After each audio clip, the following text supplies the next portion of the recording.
देखिए अपनी जो भी बात हुई थी, जो भी बात कर रहे थे, मैडम को ही कंटिन्यू कर रहा हूँ कि कई बार जब समाज में हमें जहाँ से सुरक्षा मिलती है वहां से आदरणीय सर ने जोड़ा था मुद्दे को, वही हम पॉक्सो पर आ रहे थे कि असुरक्षा का भाव भी रहता है, तो जिससे हम खुद को बचा सके दूसरों से, ऐसे जरूरत होती है हमें। और यदि ये परिस्थिति निर्मित होती है तो ऐसे में लोग क्या करेंगे, हम उसको बचाने में हमारी क्या भूमिका हो सकती है, कैसे हम समाज का अंग बन सकते हैं, वो तमाम बातें आपकी पॉक्सो में आई हैं। Protection of the children from the sexual offence act 2012, जिसे हम हिंदी में लैंगिक अपराधों से बालकों का संरक्षण अधिनियम 2012 के नाम से जानते हैं, इसकी हम चर्चा करने वाले हैं। मैं आपसे कुछ बातें करूंगा, उन बातों में आपको जो लगता है आपके कुछ आंसर चाहूंगा, ठीक है मैडम? आप वहां लिखते जाइए। हाँ, आपसे मैं जिससे पूछूं उसको बताना है।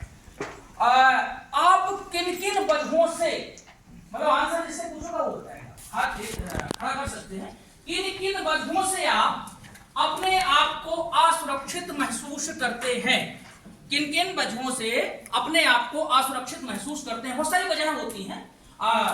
सर आप बताएं कि किस वजह से आप, मतलब 6वीं क्लास या 8वीं क्लास के स्तर की बात कर रहे हैं, कैसे बच्चे हैं आप, कैसे अपने आप को असहज महसूस करते हैं? जब कोई मारने का प्रयास करता है। कोई मार, सर ने कहा कि जी सर ने कहा कि जब कोई मारने का प्रयास करता है तो मैं अपने आप को असहज महसूस करता हूं। Thank you. जी सर आप कुछ बता रहे हैं। जब कोई हमें छोटा समझकर हमें वस्तु छीनने का प्रयास करता है। बहुत बढ़िया। जब कोई वस्तु छीनने का प्रयास करता है तब आप अपने आप को असहज महसूस करते हैं। जब हम अकेले होते हैं तब हम अपने आप को असहज महसूस। Thank you sir. अकेलेपन में असहज महसूस करते हैं। जी अंधेरे में असहज महसूस करते हैं। जी जब अजनबियों से मिलते हैं। Thank you. अजनबियों से मिलते हैं। सिर्फ 2 रिस्पॉन्स और लेंगे।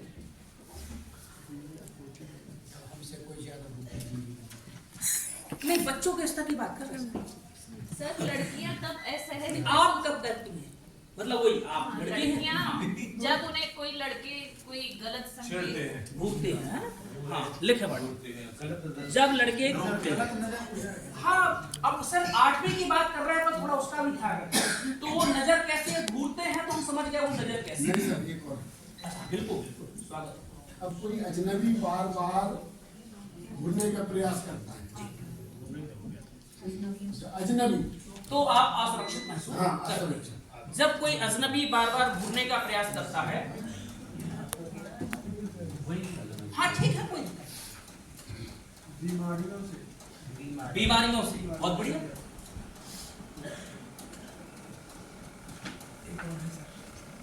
अब फिर से आप नहीं सर,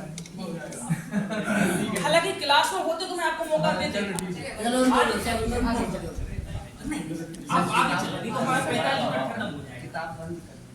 अब देखिए बहुत सारी चीजें हैं जिसमें आप असुरक्षा महसूस करते हैं। ऐसे ही एक महत्वपूर्ण मुद्दे पर आज हम चर्चा करने वाले हैं आपके साथ। जैसे भी इनसे भी एक बात निकल के आई कि जब कोई इनको घूरता है तो आपको डर लगता है, असुरक्षा महसूस करते हैं। अच्छा आपको पिछला लेसन याद होगा जब हमने गुड टच और बैड टच के बारे में आपको बताया था ना आपको। तो जो ये बात आई है कि जब कोई अजनबी आपको घूरता है, अजनबी आपको घूरता है देर तक, तो आप असुरक्षा महसूस करते हैं। सर ने कहा कोई टच कर लेता है तो असुरक्षा महसूस करते हैं। तो जो अपन ने बैड टच वाली जो कंडीशंस बताई थी उन कंडीशंस के ऊपर आज हम चर्चा करने वाले हैं कि बैड टच क्या, जो हमने बताया था कि उनसे हम अपने आप को सुरक्षा कैसे करेंगे। तो इसके लिए अधिनियम में हमारे सुरक्षा की बात करी गई है। तो उद्देश्य हम पहले ही बात कर सके कि सबसे पहले तो हम ये समझेंगे पॉक्सो होता क्या है। ठीक, गुड टच बैड टच हो गया था। फिर ये हम देखेंगे कि आपसी रिश्तों में इनकी क्या भूमिका होती है। तो इन 2 चीजों पर हम बात कर रहे हैं। तो हमें किन चीज पर बात करनी है कि ऐसे जो कोई घूर रहा है, कोई बैड टच कर रहा है, तो इन मुद्दों पर हम कैसे उस बात को आगे बढ़ा सकते हैं। इसमें हमारी 3 केस स्टडी है। 3 ग्रुप के साथ हम साझा करेंगे। 3 ग्रुप को 5 मिनट तक उसको पढ़ना है। फिर जिस ग्रुप से जो हम पूछेंगे वो आपको आंसर करना है। ठीक, तो एक हमारा समूह हुआ ए, दूसरा समूह हुआ ये, और तीसरा समूह हुआ वो। ठीक, अगर हम कक्षा में होते तो रैंडमली हम 3 तक की गिनती करवा के बच्चों को करवा लें। अच्छा करवा दें, चलिए ठीक और तो ग्रुप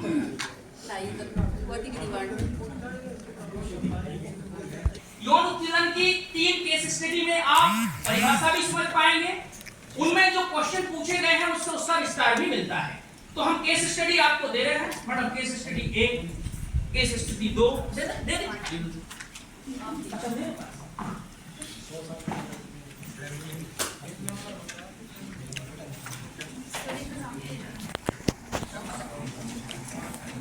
आपको देखिए हर किसी का अपना अपना व्यू होता है, ग्रुप की बात आ रही है, आप पढ़ लीजिए, ग्रुप में डिस्कस कर लीजिए, उसके बाद मैं आपसे क्वेश्चन करूंगा। आप भी सर 2 नंबर में? हाँ सर, 2 नंबर नहीं सर, हम लोग सब तीन में हैं। नहीं आप 2 में जी। केस स्टडी पर डिस्कस कर रहे थे, मैडम ने जोड़ा, उसमें एक आता है, मैं आपको बताऊंगा। तो मैडम ने एक पॉइंट और जोड़ा जो मुझे कहीं दूर दूर तक पता नहीं था, ना वो मैं जिले में बता पाता, ना मैं यहाँ बता पाता, लेकिन जब मैडम से बात की तो कहा ये भी हो सकता है। तीसरी केस स्टडी की बात है, 3rd केस स्टडी है, उसमें एक मैडम ने टॉपिक जोड़ा था। तो एक व्यक्ति भी कोई बड़ा रॉकेट साइंस नहीं आंसर दे सकता है। निवेदन ये है आपस में डिस्कस कर लें, चर्चा करने के बाद उन परिस्थितियों में तय है 4 लोगों के हैं तो 4 विचार आएंगे। तो मौका ये है कि हम सदन में वो ज्यादा विश्लेषण वाला उत्तर दें ताकि परिष्कृत उत्तर हमारा मिल जाए। अदरवाइज मॉड्यूल आपके पास है, मेरे पास है, पढ़ तो लें। जी madam. Hello, case study number 2। Bhola एक 12 साल का लड़का है जो अपनी मम्मी, पापा और छोटे भाई के साथ रहता है। उसकी मम्मी की एक सहेली गणित की ट्यूशन जो उसको पढ़ाती है, जो मम्मी उनकी एक सहेली है, वो उस बच्चे को ट्यूशन पढ़ाती है गणित की। भोला गणित में अच्छे नंबर लाए, इसलिए उसकी मम्मी उसे अपनी सहेली के घर पर भेजती है। उसकी मम्मी की सहेली कई बार भोला को अश्लील तस्वीरें दिखाती है और उसको छूने का, गलत जगह मतलब बैड टच करने का प्रयास करती है। भोला अपनी मम्मी को बताने से डरता है क्योंकि उसे लगता है कि वे कभी सच नहीं मानेंगी। भोला को ऐसा क्यों लगता था कि उसकी मम्मी उसकी बात नहीं मानेगी? भोला को इसलिए ऐसा लगता था कि उसकी मम्मी ने कभी उससे मित्रवत व्यवहार ही नहीं किया। अपने बच्चों के साथ हमेशा एक मित्र की तरह सारी बातें शेयर करनी चाहिए, या उससे संबंधित जो बातें इस तरह की हैं उनसे थोड़ा सा उनको सहज तरीके से बात करें। तो इन फ्यूचर जैसे उसमें बताया गया कि उसकी ट्यूशन टीचर उसको बैड टच और अश्लील तस्वीरें दिखाती है। अगर उन्होंने कभी इस तरह की चर्चा कभी की होती या कोई चीज शेयर की होती तो शायद वो बिना डर के मतलब अपनी ट्यूशन टीचर की शिकायत या जो भी उसको प्रॉब्लम है वो सहज भाव से अपनी मम्मी से कर पाता। अब आप लोगों में से बताइए कि यदि भोला की जगह आप होते तो क्या करते? मैम, अगर मैं भोले की जगह होती तो मैं बिना डरे, चाहे मेरी मम्मी मुझे गुस्सा करती, चाहे उनकी फास्ट फ्रेंड होती, चाहे मुझे कोई भी होता, और मैं ये बात अपनी मम्मी को जरूर बताती। ठीक है, आप लोग ठीक लगाइए। 2 डाल। मैं भोला की जगह अगर होती या फिर उसकी मम्मी की जगह होती तो मैं ये बोलती पहले तो कि आप अपना पूरा रूटीन बताइए ट्यूशन आने के बाद। तो उसमें वो कई बार ये जिक्र करता, आज उसकी कॉपी लेके वो देखती कि इसने क्या सब्जेक्ट पढ़ा है, आज क्या नया टॉपिक सीखा है। उसमें से पता चलता कि कितना टाइम उन्होंने पढ़ाई पे स्पेंड किया है, क्योंकि ये इस टाइम में भी जो टाइम वो उसके साथ ये एक्टिविटीज करती थी, तस्वीर दिखाती थी, तो वो कहीं ना कहीं पढ़ाई में उसका कम रहा होगा। हाँ, मतलब पढ़ाई का कंटेंट कम हो जाएगा, नेचुरली बात है। अगर ये चीजों में वो इन्वॉल्व है तो अगर वो रूटीन देखती, उसकी कॉपी देखती तो उन्हें खुद भी एनालाइज होता कि कहीं ना कहीं समझ आ रही है। तो मतलब रूटीन वर्क, एक पूरा फीडबैक लेना भी बच्चे से कि वो क्या कर रहा है, क्या पढ़ रहा है, ये भी बहुत इंपॉर्टेंट पार्ट है। चलिए, बच्चों ने बहुत अच्छा प्रदर्शन किया, इसके लिए आप बहुत अच्छे देखिए। 2 बार ताली बजाओ। Thank you ma'am. अभी मैम ने एक बात जोड़ी कि वो मम्मी ऐसा करती वैसा करती, बहुत शानदार, हमको बधाई कि वो ऐसा देखती हैं। लेकिन निवेदन मेरा केवल आपसे एक था कि केस स्टडी में जो है सो है, मतलब उसके ना इस तरफ ना उस तरफ, जो है वो। मैडम थैंक यू आपके लिए कि आप ऐसा करती। तो समूह क्रमांक 2 से जो उत्तर मिला कि भोला अपनी मम्मी को क्यों नहीं बता पाया, क्या कोई और उसमें जोड़ना चाहता है? केवल इसी समूह से कोई कुछ और जोड़ना चाहता है कि क्या कारण हो सकता है कि भोला को ऐसा क्यों लगा कि मम्मी उस पर भरोसा नहीं करेगी? जी सर। क्योंकि सर जो उसकी मम्मी की जो फ्रेंड थी, सहेली थी, वो उनसे वाकिफ परिचित थी। तो शायद विश्वास तो इसलिए नहीं करती कि बच्चा कुछ भी बोलता है। Thank you sir. और एक निवेदन और करूंगा, ये केस स्टडी नहीं है, ये कहीं ना कहीं की घटना भी है, इतना मैं आपको बताऊं। दूसरी बात, ये चूंकि हमारे परिवेश और वातावरण में ऐसी घटनाएं लगातार होती और हमें संसूचित नहीं होती, तो जब हम आगे पॉक्सो की बात करेंगे तो आएगी, तो सर बहुत अच्छी बात है। और कोई कुछ जोड़ना चाहता है? अभी मैंने इस समूह को दे रहा, फिर दूसरे लोग। जी सर, उसके घर में बताया गया यहाँ पर भोला के साथ उसकी मम्मी पापा और छोटा भाई भी है, तो उसके पापा और छोटे भाई से को भी ये बात बता सकता है अगर वो मम्मी से डर रहा है। बिल्कुल, अगर आप भोला की जगह होते तो आप ये करते जो आपने बताया। Thank you sir. Joshi sir आपको रोका था कि माता जी इस प्रकार बच्ची से माता जी ज्यादा खुली मिली रहती, पर्याप्त खुली मिली होती तो ये समस्या भोला के सामने आ रही। आपने केस स्टडी पढ़ी है? अनुमान लगा वो डर रहा बच्चे इसलिए। नहीं, निवेदन मेरा बिल्कुल सही। Thank you sir. मेरा निवेदन केवल इतना था कि केस स्टडी में कहा गया है क्योंकि वो फास्ट फ्रेंड हैं, तो उसको लग रहा है कि मेरे से ज्यादा भरोसा वो उनका करते, इसलिए भोला उसमें डर रहा था। अब मालवीय जी को लेगी सर। जी सर क्या है, भोला को ऐसा लग रहा था कि अपन ये चीज अपन को उसकी मम्मी को बता दें। जी, तो उसकी मम्मी की जो सहेली है उन्होंने लिखा। थैंक यू सर, बहुत बढ़िया। भोला कोई लीडर था। देखिए, भोला को अपने जगह रख रहे हैं, किसी का आंसर गलत नहीं, सबके व्यू हैं। और ऐसा हो सकता है भोला की जगह आप हो तो आप सोच रहे होते, मैं होता तो वो सोच रहा होता। मैडम आप कुछ बोलिए। वो जो टीचर है मेंटली हेडेक करके रखते हैं, हाँ, कि वो अगर तुमने बता दिया तो तुम्हारे साथ ये कर देंगे जी, तो इस वजह से भी वो डरा हुआ है, इसलिए नहीं बता पा रहा। चलिए थैंक यू। अच्छा सर, वो भोला जिस तरीके की सोसाइटी में रह रहा था जी, तो उसको लग रहा था कि ये जो मेरी मम्मी की फ्रेंड है जी, यानी कि एक समकक्ष है, बराबरी है जी जी, तो यदि वो मेरे साथ ऐसा कर रही है, ये केवल भोले को कर जी, लेकिन यदि मैं अपनी मम्मी से बताता हूँ तो मम्मी मेरे पे भरोसा नहीं करती जी, और ऐसा पूरा समाज भी एक्सेप्ट नहीं करेगा कि हाँ ये ऐसा कर सकता है। यदि मैं कोशिश भी करूँ बताने का तो कहीं ना कहीं पूरा समाज या मम्मी या उसके पेरेंट्स वो मुझ पर हावी हो जाए जी, तो इस कारण से वो जो है उसको बात को छुपा रहे हैं। Thank you sir. बस समूह के मार्ग अभी सर दूसरे में थोड़ा अंतिम सर जी। 87 में मैं खुद मेरे आपके साथ किसी के साथ भी घटना घटी हुई हो सकती है कि नहीं हो, और अभी भी बच्चों में ऐसी हो रही हो। हमारे पास जो भी मटेरियल है वो व्यवहारिक है। खैर इनके अलावा जो बातें हैं, क्या कुछ और है किसी दूसरे समूह के पास कारण? सर क्योंकि भोला की माँ की जो सहेली है वो उसकी टीचर भी जी, कहीं ना कहीं एक शिक्षक का दबाव भी रहता है जी, वो भी उसे मजबूर कर रहा है कि हम ये बात किसी से नहीं। ठीक, सारा टीचर नहीं ट्यूशन पढ़ाती, वो ट्यूशन पढ़ा रही है तो ट्यूटर कहलाए। जी, स्कूल के टीचर नहीं है।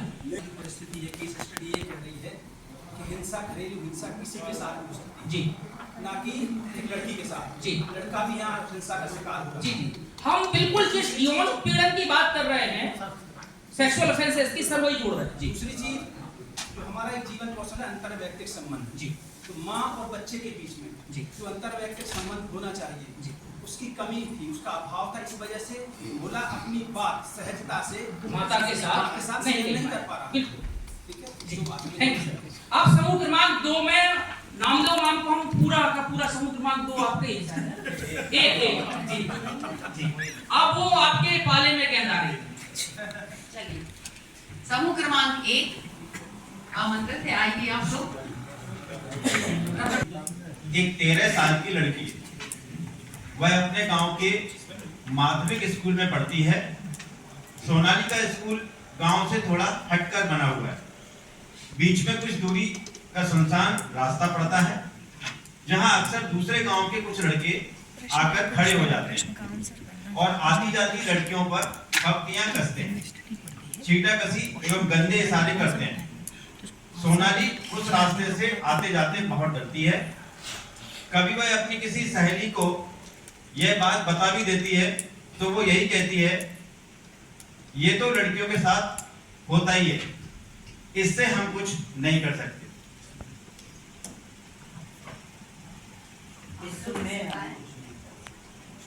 आपको क्या लगता है सोनाली की सहेली जो बात कह रही थी क्या वह सही थी? आप में से बताएं। नहीं, मेरी नज़र में उसकी सहेली के लिए बात बिल्कुल उचित नहीं है। असल में हमारे साथ जब भी कुछ गलत होता है तो हम उसका विरोध नहीं करते, तो सामने वाले तक संदेश जाता है कि या तो हम बहुत कमज़ोर हैं या हम उस चीज़ को अनदेखा कर रहे हैं, तो कभी कभी वो उसको हमारी कमज़ोरी समझ के और ज़्यादा बढ़ जाते हैं। तो हमको जो सहेली ने जो जवाब दिया हमारी नज़र में बिल्कुल भी उचित नहीं है। हाँ, बिल्कुल गलत है। उसको कहना चाहिए कि नहीं ये तो गलत है, और ये चल के मम्मी को बताएंगे, घर के बड़े लोगों को बताएंगे, और हमारे माता पिता उनके घर जाके उन लड़कों के घर में जाके बात करेंगे, तो शायद कुछ इसका हल निकल आएगा। आप लोगों में से कोई?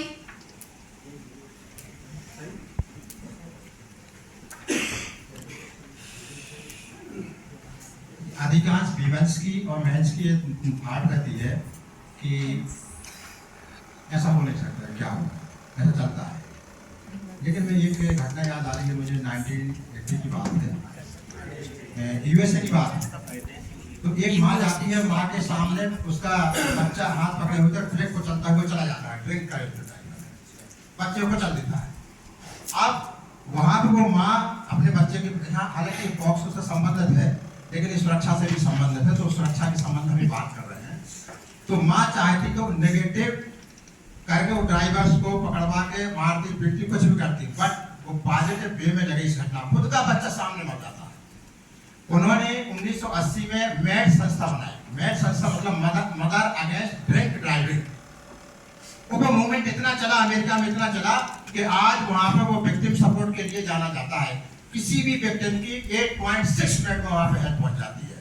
उस मदर के लिए आज भी लोग सल्यूट करते हैं, स्टेचू बनी हुई है। तो माँ क्या नहीं कर सकती, लड़कियाँ क्या नहीं कर सकती, लड़के क्या नहीं कर सकते।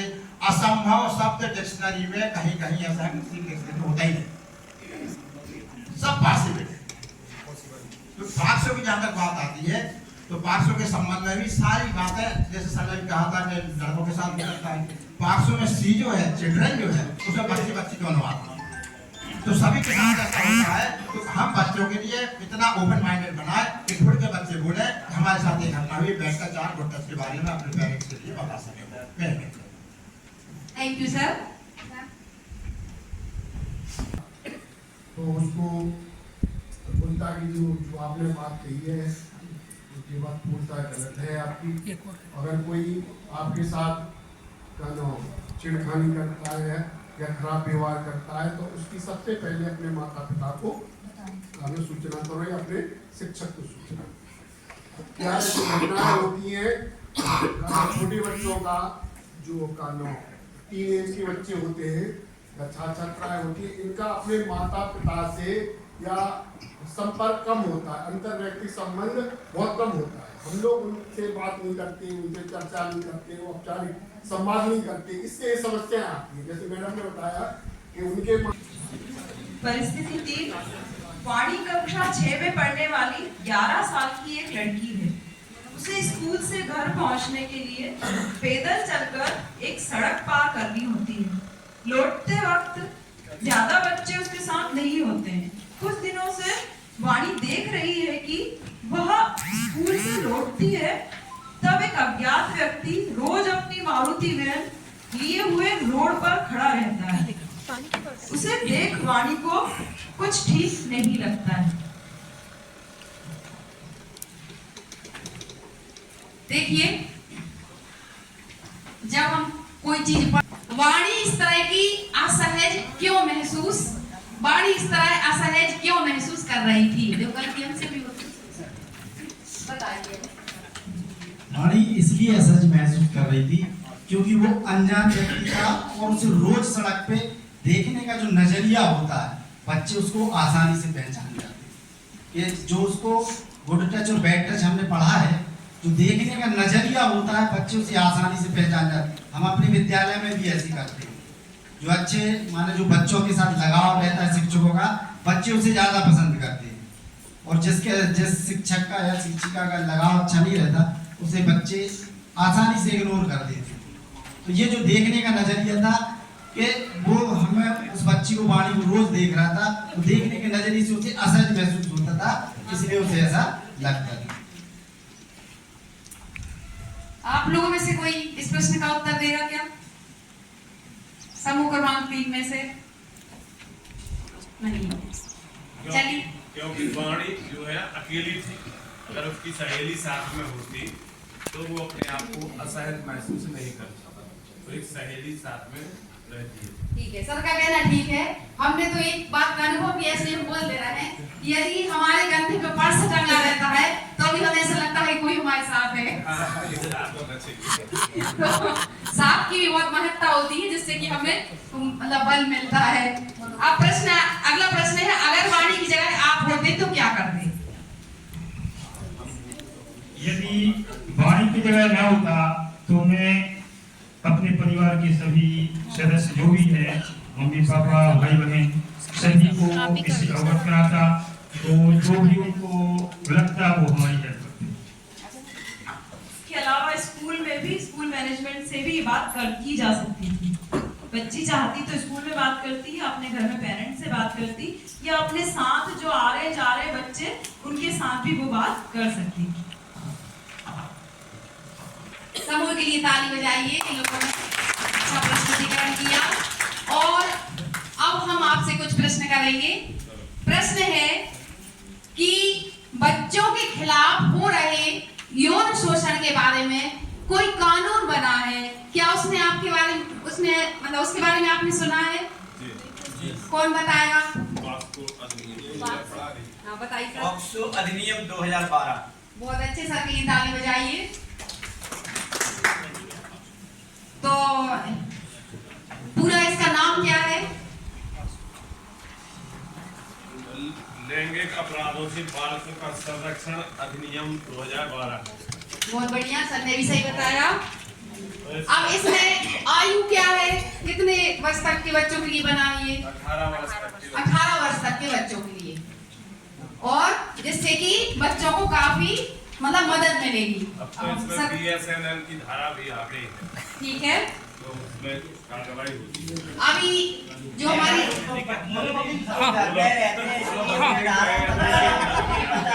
बालकों का संरक्षण अधिनियम 2012 लागू किया है, और जिसे पॉक्सो अधिनियम 2012 भी कहा जाता है। अब बहुत सारी बातें हुई थी, उनमें बहुत सारी बातें निकल के भी आई थी, जैसे किसी कोई कमेंट करता है तो ये भी मतलब उसी के अंतर्गत आता है। कोई भी गंदी बातें करता है, या हमें छूता है, या कोई हम पर कमेंट करता है, या फिर किसी भी प्रकार से हमारा पीछा करता है। जैसे बताया कि वो लड़की निकलती थी और रोज बहन आके खड़ी हो जाती थी,